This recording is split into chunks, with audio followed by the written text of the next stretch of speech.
Nous lisons Jacques chapitre 4, à partir du verset 1. D'où viennent les luttes et d'où viennent les querelles parmi vous?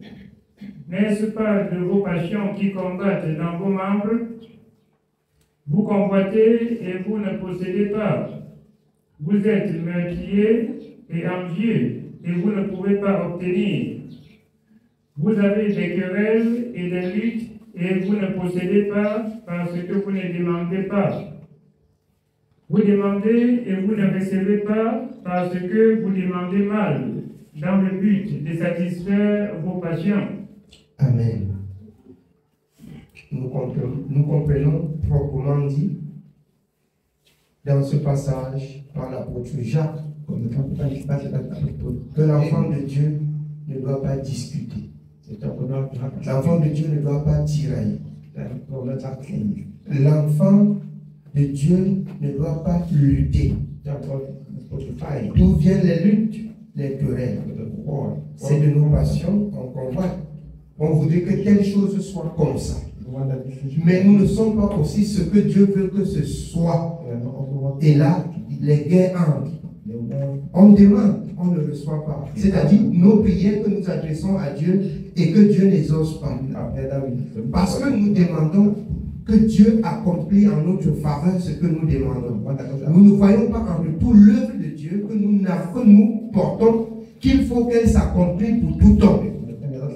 Nous ne regardons pas. Mais nous voulons que Dieu exauce rapidement à nos prières. Dieu ne fait pas la volonté de l'homme. L'homme est appelé à faire la volonté de Dieu. Il est Dieu, il est suprême. Il est Dieu, il est créateur. L'homme devra s'abaisser, s'humilier pour que Dieu écoute sa voix. Sachez-le bien, pour que Dieu écoute ta voix, il faut que tu pleures. Il faut que tu t'enroules. Il faut que tu t'humilies. Il faut que tu t'abaisses.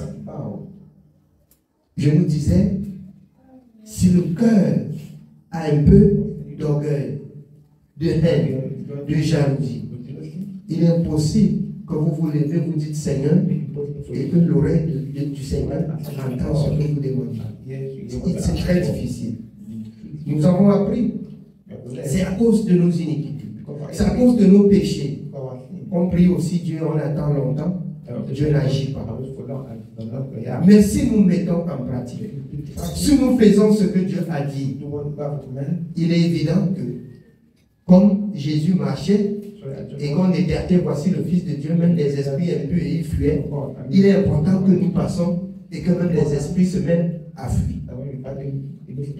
Mais si nous sommes remplis de haine, de mauvaises pensées, de mauvaise vie, si nous ne désirons pas que ceux qui ne connaissent pas Dieu, si nous ne menons pas une vie qui peut les flatter aussi de comprendre et de connaître Dieu, nous allons chez Dieu nous plaindre. Non, Dieu ne va pas nous écouter. Jean 3,16, Dieu a tant aimé le monde qu'il a donné son Fils unique. Dieu aimant le monde, il n'y avait point d'homme juste sur la terre quand Dieu aimait le monde. Et sachez-le aussi que vous deviez avoir la pensée de Dieu, comme l'apôtre Paul le dit. Si vous êtes né de Dieu, bien aimé, il faut marcher comme Christ lui-même, il a marché. Christ, ému de compassion, a aimé les pécheurs sans être pécheur. Comment est-ce qu'il a aimé les pécheurs? Alors, il a pardonné, il a regardé, il a côtoyé les pécheurs, si bien que les pharisiens ont dit qu'ils mangent dans la maison des gens de mauvaise vie, parce qu'ils voudraient ramener le peuple perdu à la raison. Mais si vous voyez que quelqu'un mène une mauvaise vie, vous arrangez votre lance pour tirer sur lui. Il ne saura jamais que Dieu est vrai. Il ne saura jamais que Dieu est vrai. Vous deviez vous abaisser. Je vous le dis en toute vérité. Lorsqu'on a fait appel à David, qu'il a péché contre Dieu, il a déchiré ses vêtements. Il a pleuré. Il a jeûné. Il a refusé de manger. Il s'est enroulé dans la cendre pour que Dieu entende sa voix. Pour que Dieu écoute sa voix. Mais aujourd'hui, on est même tellement galant que la parole de Dieu nous reprend. On frappe à la porte, on sort. Et on s'en fiche que ce qu'on dit, ça ne nous concerne pas. Puisqu'il y a un temps pour toutes choses, la pensée que vous avez, le jour va faire connaître vos pensées. C'est la condamnation. C'est la condamnation. D'où vient les luttes au milieu des enfants de Dieu. J'ai appris de Dieu que le croyant, quand ça ne va pas, il doit se retourner vers l'Éternel. Il doit faire connaître ses besoins à l'Éternel. S'il faut pleurer, il doit pleurer vers l'Éternel. S'il faut parler, il doit parler à l'Éternel. Jusqu'à ce que le Seigneur vienne et intervienne et agisse pour vous. Si vous vous lamentez, vous regardez vers les hommes, vous êtes charnel, vous êtes du monde, vous êtes de la terre. Mais nous qui avons la pensée de Dieu, nous devons pleurer et regarder vers Dieu. Nous devons pleurer et adresser notre plainte à Dieu et non aux hommes. Les hommes vivants, pourquoi Jérémie dans Lamentation l'a dit, pourquoi se plaignent-ils? Il faut que l'homme vivant, s'il veut se plaindre, qu'il se plaigne qu'il a parlé, Dieu n'a pas écouté. Et Dieu te ramène dans Ésaïe 59. Il n'a pas écouté parce que tes mains sont souillées de sang. Je sais qu'il y a beaucoup de justes, beaucoup de saints parmi vous qui n'ont plus besoin de la sanctification. Mais de telles personnes ne verront pas Dieu. Jésus s'est sanctifié pour le peuple. Et il a recommandé la vie de la sanctification aux disciples. Si vous êtes des enfants de Dieu, vous devez mener cette même vie de sanctification pour être agréable à Dieu. Là, vous n'auriez plus sujet de vous plaindre. Vous n'auriez plus sujet de vous plaindre. Oui, bien aimé, on continue. A-t-il fait que vous êtes? Ne savez-vous pas que l'amour du monde est inimitié contre Dieu? Celui donc qui veut être ami du monde se rend ennemi de Dieu. Croyez-vous que l'Écriture parle en vain? C'est avec jalousie que Dieu chérit l'Esprit qu'il a fait habiter en nous. Il accorde au contraire une grâce plus excellente. C'est pourquoi l'Écriture dit: Dieu résiste aux orgueilleux, mais il fait grâce aux humbles. Ceux qui sont humbles, ce sont ceux-là qui les entendent directement que la connexion se coupait entre eux et Dieu, qu'ils s'humilient et ils pleurent et ils regardent à Dieu. Ils nous accordent une grâce plus excellente. Si nous sommes dans la vérité, si nous sommes dans la justice, si nous marchons selon Dieu, la parole de Dieu dit comme ça: avant qu'on élève la voix, il a entendu. Mais si on élève la voix, ça n'arrive pas à Dieu. C'est que nous constituons nous-mêmes un problème à notre vie. Et il faut que 2 Corinthiens 13:5 nous interpelle. Que chacun s'examine soi-même. Je vous ai dit, il n'y a pas un jour que vos pensées et vos désirs peuvent me faire la pression jusqu'à ce que je change ce qui est écrit ici. Il n'y en a pas. C'est que vous allez partir vous tous. Il est resté là-dedans. Il n'y en a pas. Il n'y a pas de pression pour qui me fait laisser ce qui est écrit. Il n'y en a pas. Si Dieu ne vous écoute pas, c'est que vous êtes un problème devant Dieu. C'est la vérité. Si vous vous sanctifiez, si vous êtes ce que Dieu veut, même 2 ou 3 personnes selon ce qui est dit, Dieu va rester au milieu. Dieu n'a pas besoin de la masse. Dieu n'a pas besoin de la foule avant d'agir dans la foule. Même quand il envoya les disciples dans Luc, il les envoyait 2 ou 3 personnes. Et il était avec eux. Donc dans une assemblée de l'église où il y a plus de 2 personnes, ça suffit pour que Dieu agisse. Ça suffit pour que Dieu agisse. En tant qu'enfant de Dieu, en tant que peuple de Dieu, en tant que serviteur de Dieu, en tant que servante de l'État, nous devions pointer la vérité. Nous devions pointer la justice de Dieu. Nous devions nous arrêter, juger, comme a dit Zacharie dans nos portes, selon la vérité. Selon la vérité que nous regardons et que nous voyons que ce que nous disons, c'est ce que Dieu a dit. Si tu dis ce que Dieu a dit, Dieu va agir rapidement. Tu n'as pas besoin de te plaindre. Si tu fais ce que Dieu a dit, peu importe celui qui s'attaque à toi, il apportera la paix. Parce que Dieu l'a dit. Mais si Dieu n'agit pas, c'est que tu as un problème. Pourquoi le langage c'est Dieu pour comprendre? Vous laissez la parole et croire que c'est le serviteur qui est Dieu. Pourquoi c'est Dieu pour comprendre? Pour que le peuple de Dieu comprenne ce matin que Dieu c'est la justice. La justice du monde est corrompue. Mais la justice de Dieu doit être exacte. Si vous ne servez pas Dieu comme ça, c'est que vous n'êtes pas de Dieu. Vous êtes de la religion, vous n'êtes pas de Dieu. Vous portez la parole de Dieu, mais vous n'êtes pas de Dieu. Il est permis que tout le monde arrête ce livre et marche aussi dans le monde. Ce n'est pas interdit. Ni dans la loi du monde, ni dans la loi de Dieu. C'est pour cela que le Seigneur a dit qu'il sortira du milieu de vous de l'Antéchrist. Si Dieu était des vôtres, ils resteront dans la parole. Si je dis que ce qui est écrit, si je ne dis que ce qui est écrit, pourquoi je peux avoir des guerres? Pourquoi je peux avoir des guerres? Si je reste dans ce qui est écrit, pourquoi je dois me plaindre? Vous avez vu avec ce qui s'est passé ici?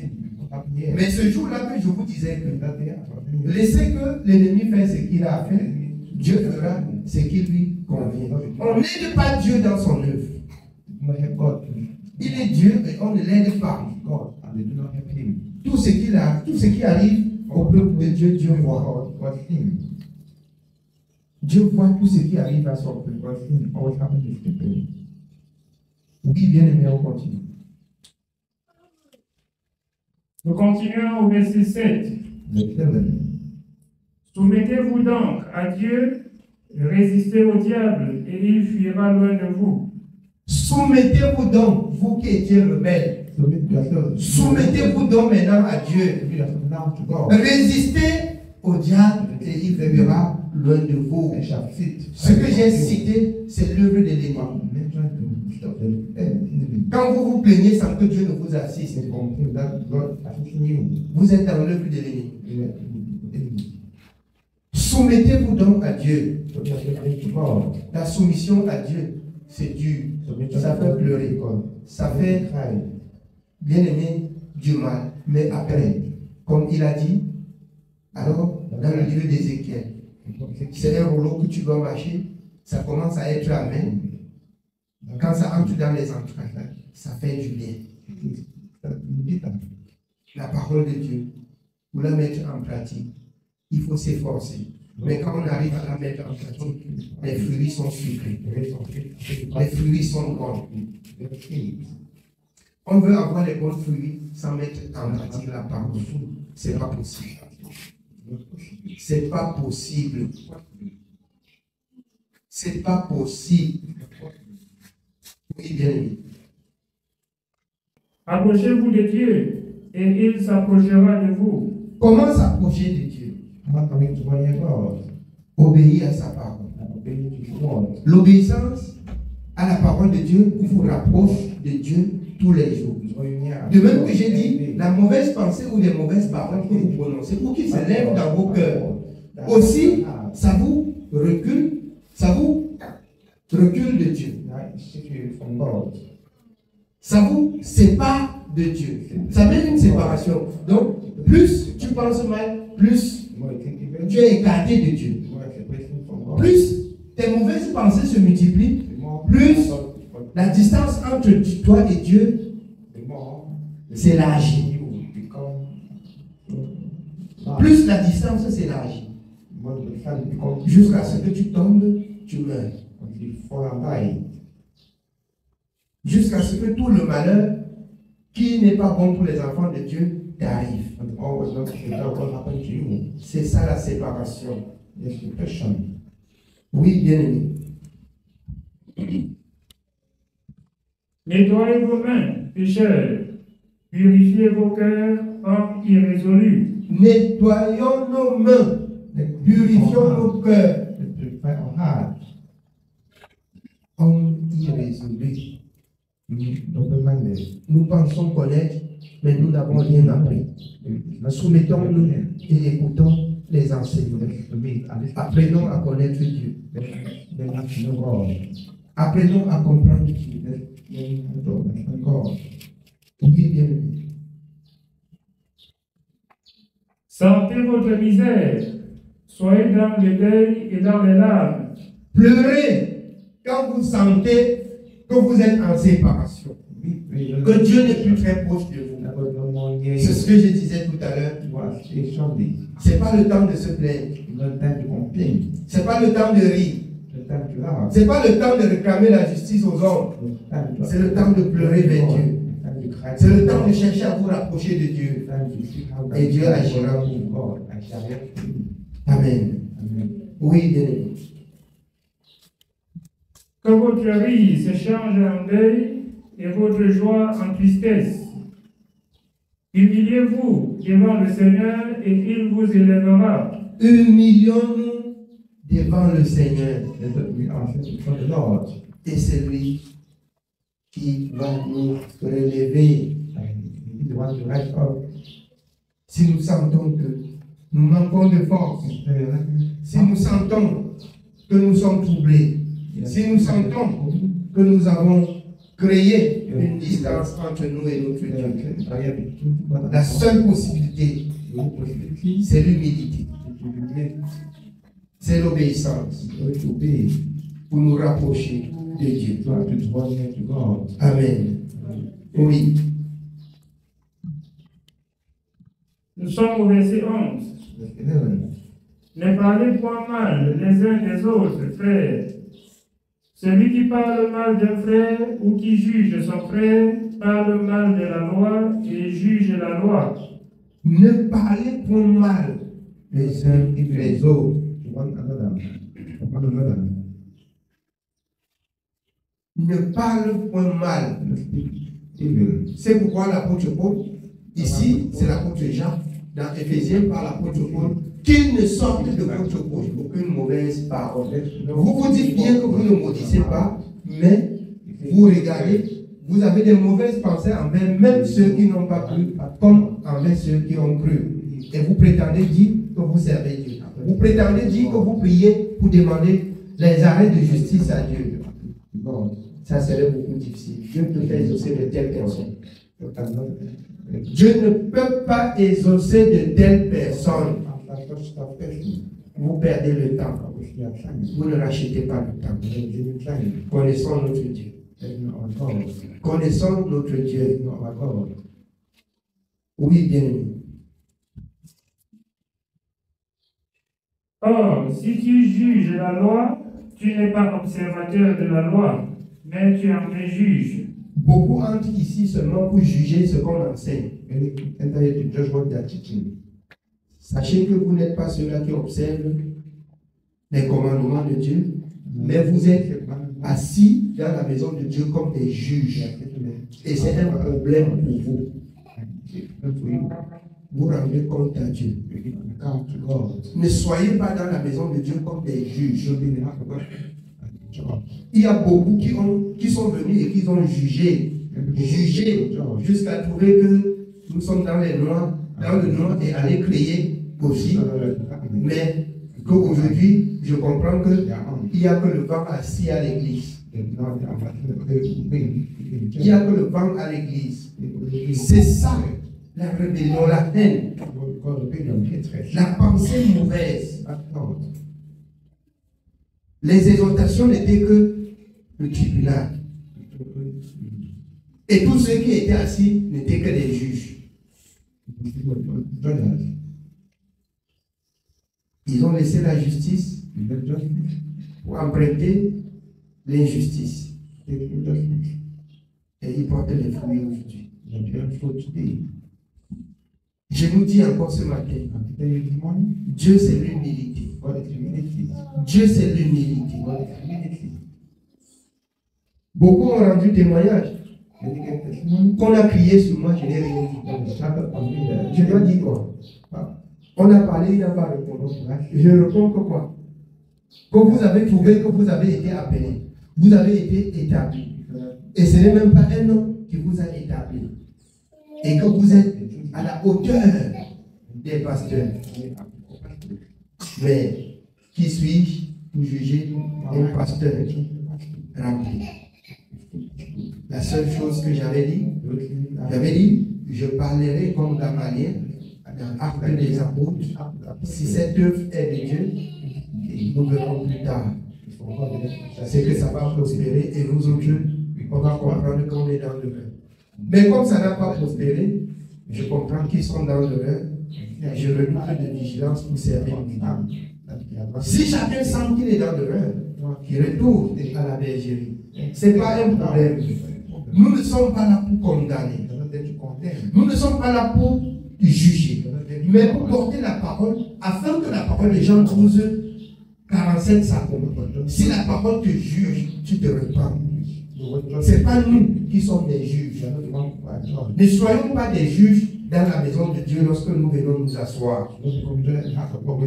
Je parle, on transforme le sens. Je parle, on est là, on guette seulement ce qu'on va me condamner avec.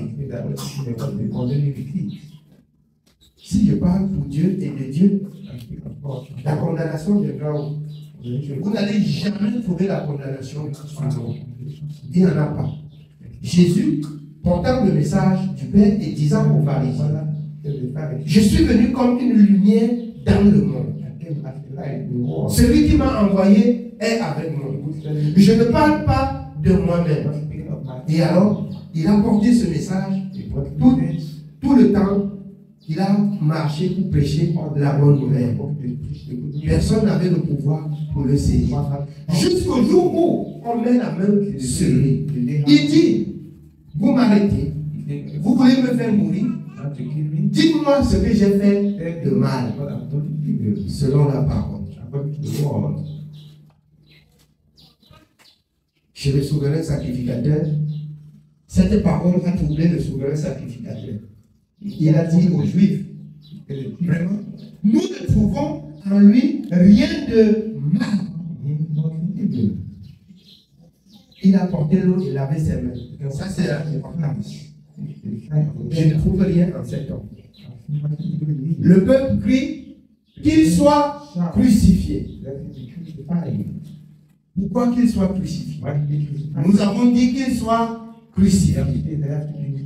Il dit que son sang retombe sur vous. Il dit que ça retombe sur nous et sur nos enfants. C'est ça ce que beaucoup de vos bien-aimés souffrent aujourd'hui parce qu'ils condamnent sans toutefois comprendre. Ils entrent dans le péché, ça les ruine et ça ruine les enfants qu'ils accouchent. Vous voyez comment ça part depuis la parole de la loi. La malédiction, elle va en chaîne. Elle va en chaîne.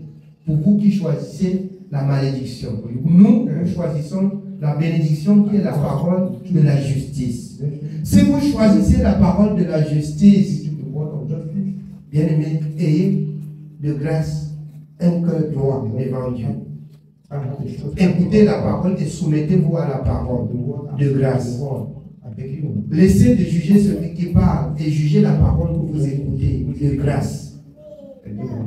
Ce serait bien pour vous.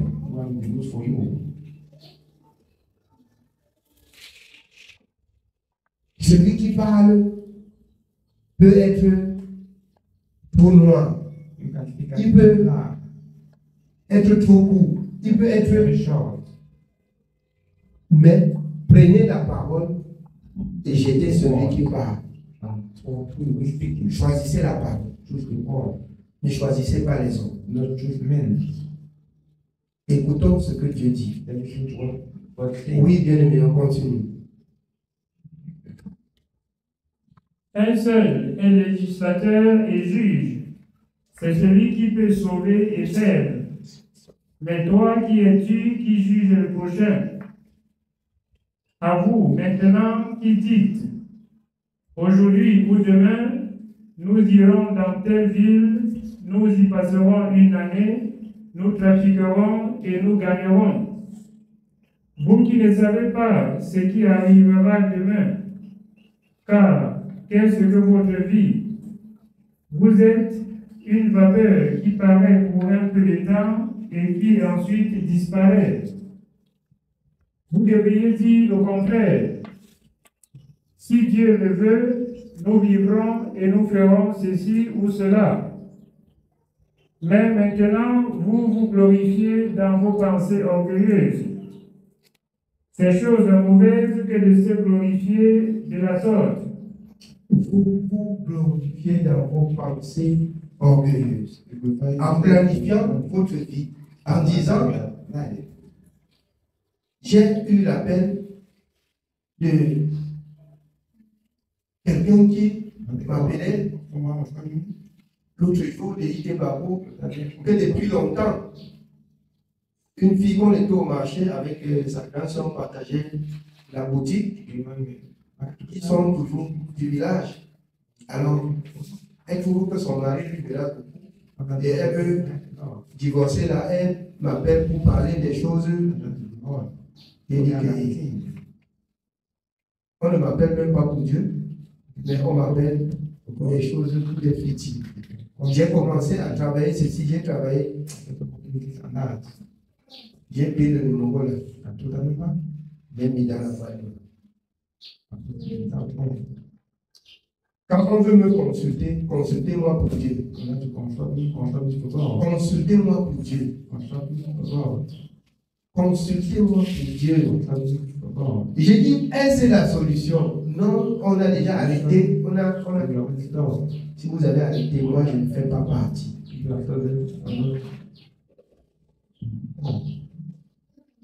Et c'est ici ce que je disais dans l'enseignement. Ne prenez point part aux œuvres infructueuses des ténèbres. On pourra un jour comprendre qu'il était allé prendre le même conseil chez un homme de Dieu, et alors que leur sentence était déjà arrêtée. C'est cet homme de Dieu qui a permis lui trouver même un endroit que j'ai dit, ici, ça s'arrête. Ça s'arrête. Ça s'arrête. Dieu, c'est la réconciliation. Dieu, c'est la réparation. Et si vous mettez ceci dans votre état d'esprit, je pense que partout où vous allez passer, vous allez chercher à réconcilier ceux qui sont perdus avec Dieu et non de leur séparer, de leur détruire, de leur donner de mauvais conseils. Amen. Nous continuons avec Psaume chapitre 5. Let's go further with Psalm chapter 5.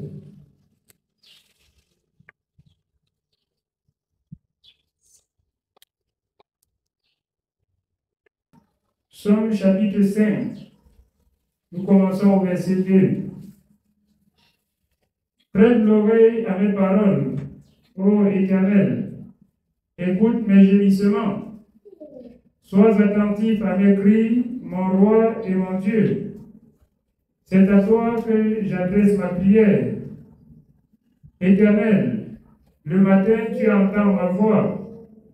Le matin, je me tourne vers toi et je regarde, car tu n'es point un Dieu qui prenne plaisir au mal. Amen. Le matin, je me tourne vers toi. À tout temps, je me plains que chez toi. Et sachant que tu es celui-là qui ne cautionne pas le mal, je dois faire le bien avant de me plaindre. Je dois faire le bien pour que Dieu écoute aussi ma voix. Et le matin, je me tourne vers Dieu. L'homme de Dieu dit qu'il sait que Dieu ne cautionne pas le mal. Il sait que Dieu ne cautionne pas le mal. Amen. Oui. Car tu n'es point un Dieu qui prenne plaisir au mal. Le méchant n'a pas sa demeure auprès de toi. Les insensés ne subsistent pas devant tes yeux. Tu hais tous ceux qui commettent l'iniquité. Tu fais périr les menteurs. L'Éternel abhorre les hommes de sang et de fraude. Il fait périr ceux qui commettent l'iniquité. Il n'écoute pas ceux qui marchent dans le péché. Voilà Dieu. Il écoute ceux qui marchent dans la justice.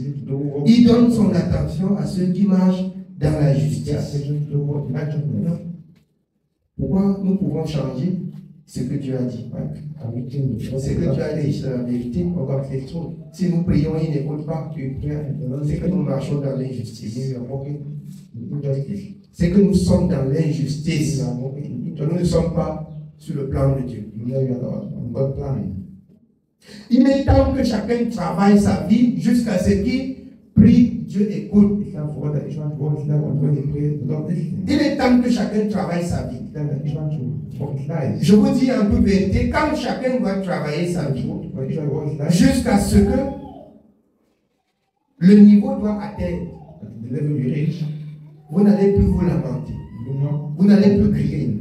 Vous verrez Dieu dans les moindres choses de votre vie agir. Vous verrez Dieu agir.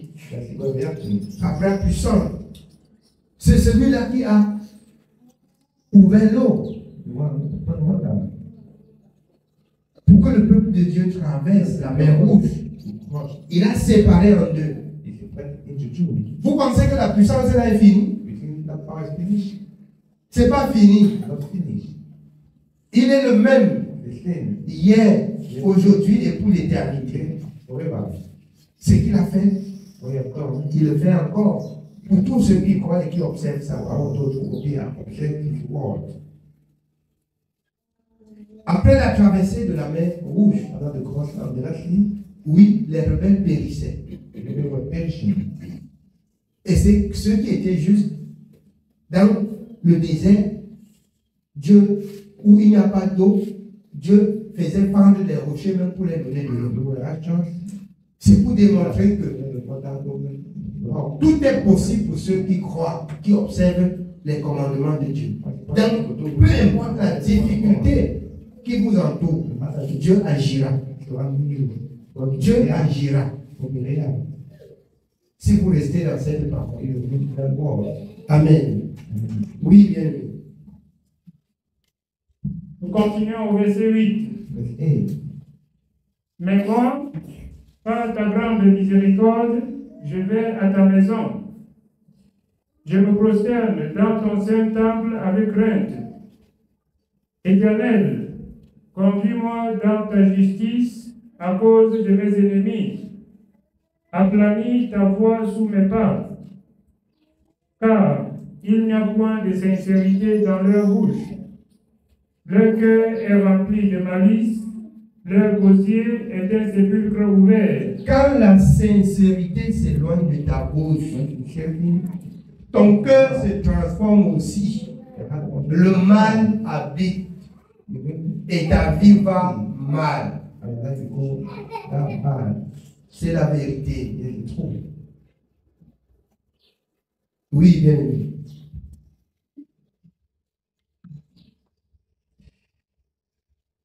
car il n'y a point de sincérité dans leur bouche. Leur cœur est rempli de malice, leur gosier est un sépulcre ouvert. Ils ont sur la langue des paroles flatteuses. Frappe-les comme des coupables, ô Dieu. Que leur dessein amène leur chute. Précipite-les au milieu de leurs péchés sans nombre, car ils se révoltent contre toi. Quand on se révolte contre Dieu, le prix de la révolte, ce sont les douleurs. Le prix de la révolte, ce sont des temps difficiles que vous allez passer. Nous pouvons bien en tant qu'homme compatir, mais nous ne pouvons pas changer le dessein de Dieu. Jusqu'à ce que vos cœurs se transforment et fassent la volonté de Dieu. On peut pleurer, demander pardon à Dieu pour votre part. Mais sachez que la parole de Dieu va rester ce que Dieu a dit. Amen. Oui, bien. Alors tous ceux qui se confient en toi se réjouiront. Ils auront de la détresse à toujours et tu les protégeras. Tu seras un sujet de joie pour ceux qui aiment ton nom, car tu bénis le juste, ô Éternel. Tu l'entoures de ta grâce comme d'un bouclier. Amen. Amen. Bien-aimés, selon Lamentation, nous comprenons ce matin que chacun devrait se plaindre de ses propres péchés. La souffrance, ça passe sur le peuple de Dieu, parce que le peuple de Dieu, ayant appris la volonté de Dieu, n'ont pas marché sur la voie de l'éternité. Ayant connu Dieu, ne l'ayant pas glorifié comme Dieu, Dieu aussi vous laisse à l'égard. Amen. Que le nom de l'Éternel soit béni.